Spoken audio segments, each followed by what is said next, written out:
Hey guys, welcome back. As you can see here, it finally came in and made it in the mail from Gear Best. Paid about $33 for this. This is the WPL C14. This particular one is the ready to run version.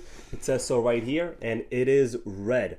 So let's just for now take a look at the box. It has only very slight minor shipping damage straight from Gear Best, so from China, not too bad.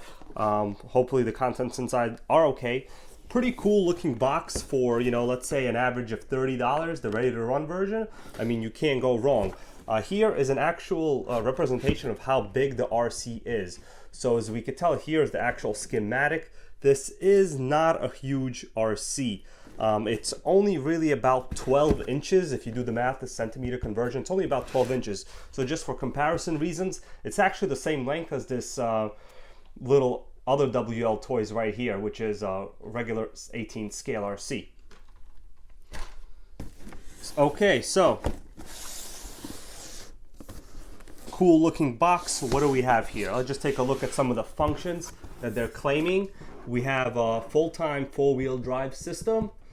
It's lock differentials, and we also have what they call a shock absorber alloy skeleton. So basically they're just referring to these metal plates that are basically the main actual chassis and frame of the vehicle. And the best thing here about this is the cool look. This is basically looking like an old Toyota Hilux from the 80s. Really nice with cool scale accessories. Of course, none of them are functional, but we'll take a look at them later. This particular one they claim is a 16 scale. We have the ready to run, as I mentioned, with a 2.4 gigahertz remote included. Okay, on the back, let's just take a look at some of this other stuff. We have integrated LED lights, really nice. They claim that it's a die-cast alloy skeleton. In fact, it is metal, so I will probably agree with them whether it's die-cast or not, I'm not sure. But definitely this is not a 4-channel remote. So I guess they're claiming left, right, forward, reverse is 4 channels, but in fact it really is only 2 channels. Okay guys, so we gotta look at the box. Let's open it up, see what it looks like.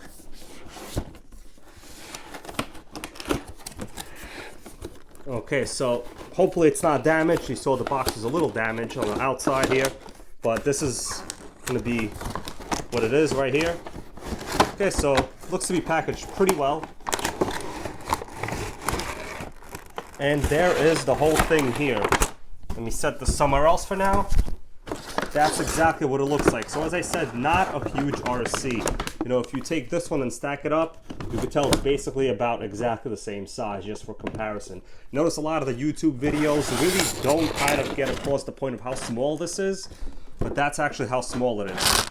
Here's a remote, very simple looking, no adjustability at all of any kind. You just have your on-off switch, a power indicator, your left and right, which is not proportional. It's just basically full lock or not, and steering, throttle, gas, and reverse. Car itself, here it is. Really nice. I would say it's a little bit on the light side, not heavy at all. But let's open up some of the rest of the items. Here we have some of the accessories. I'm going to put these on the body later. We have mirrors, bumpers, step rails here for the side. Really nice looking kind of scale accessories, so that's nice. This model, the ready to run version, includes this really pathetic nickel made NiCad battery at 700 milliamp hours with a USB charger. Now if you're a kid or you're kind of getting into this as maybe something even a present, this would be really cool. I mean, think about it. For ready to run, realistic looking, I guess look at that suspension. It's not bad. Not bad. Even kind of the travel of the suspension is pretty cool. I mean, look at that. Not bad. In the back here, you have an actual 5th wheel. This is a real wheel. It's only screwed on with this little screw here, so you could basically take it off and use it for whatever you need.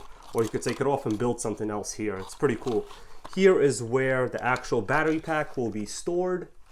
Kind of little, looks like a luggage, like a toolbox. You have the regular battery cable in there, and pretty cool, easy to reach container.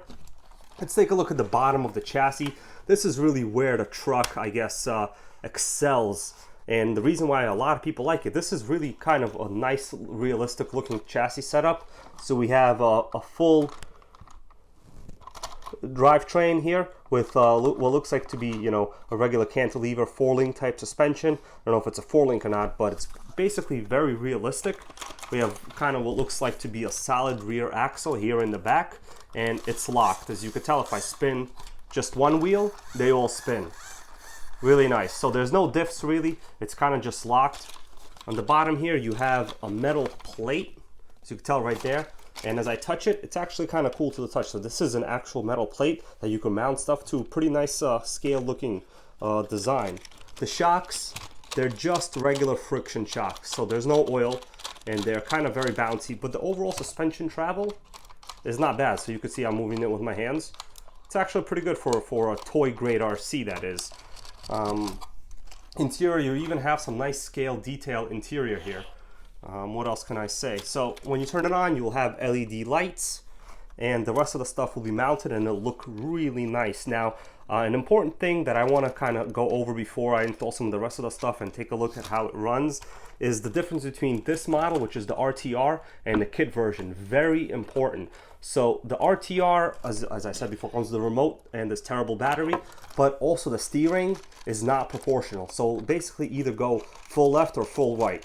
So you can install a $5 upgraded micro servo in here, and it'll do just fine. Now, if you get the kit version that you build, you will get the servo, but you'll need your own ESC and you'll need your own radio system.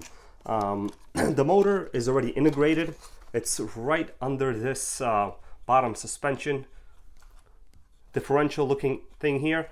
It's a 130 size. You guys can't really tell here, but it's inside there. It's a very small motor. You can get a larger 180 for these.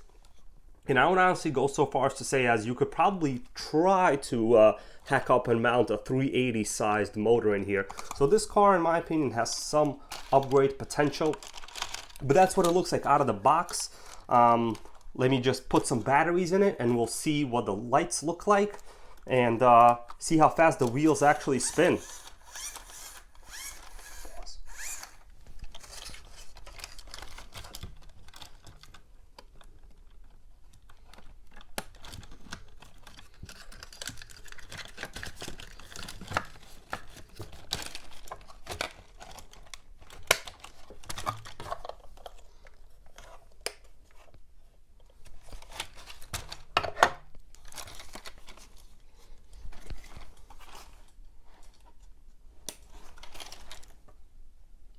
Okay, so just plugged everything in.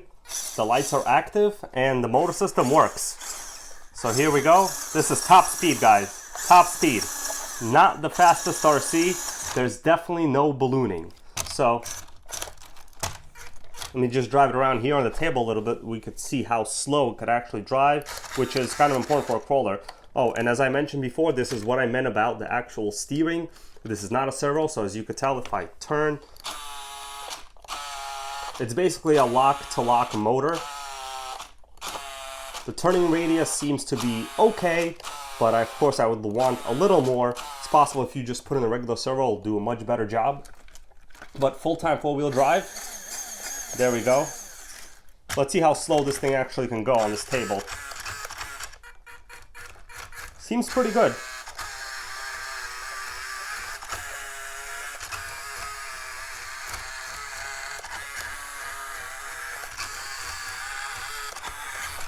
Whoa, whoa, whoa.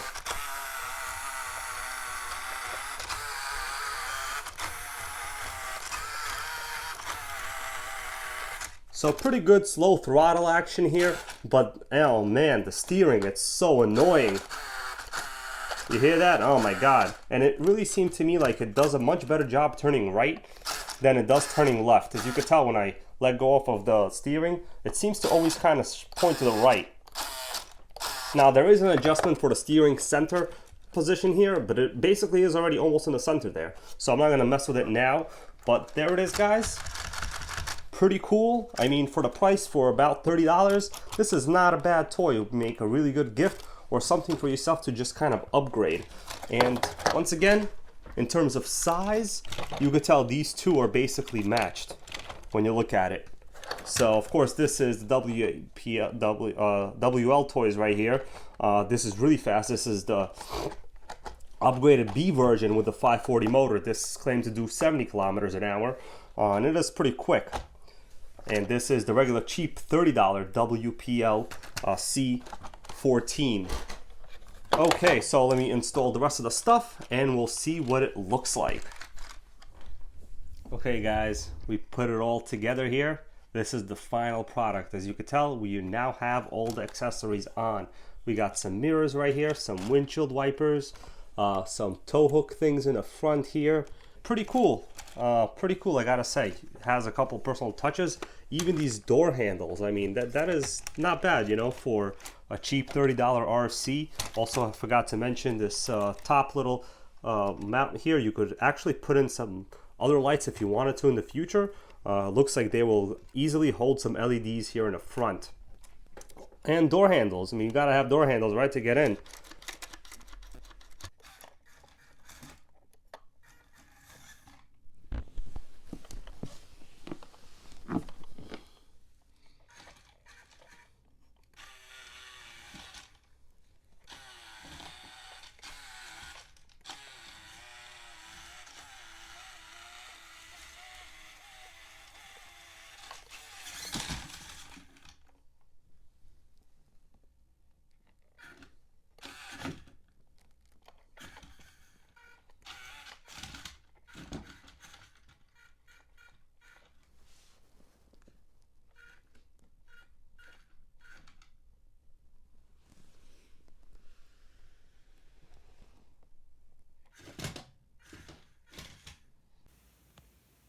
This is going to be a top speed run. I'm just going to peg the throttle and we'll see the top speed.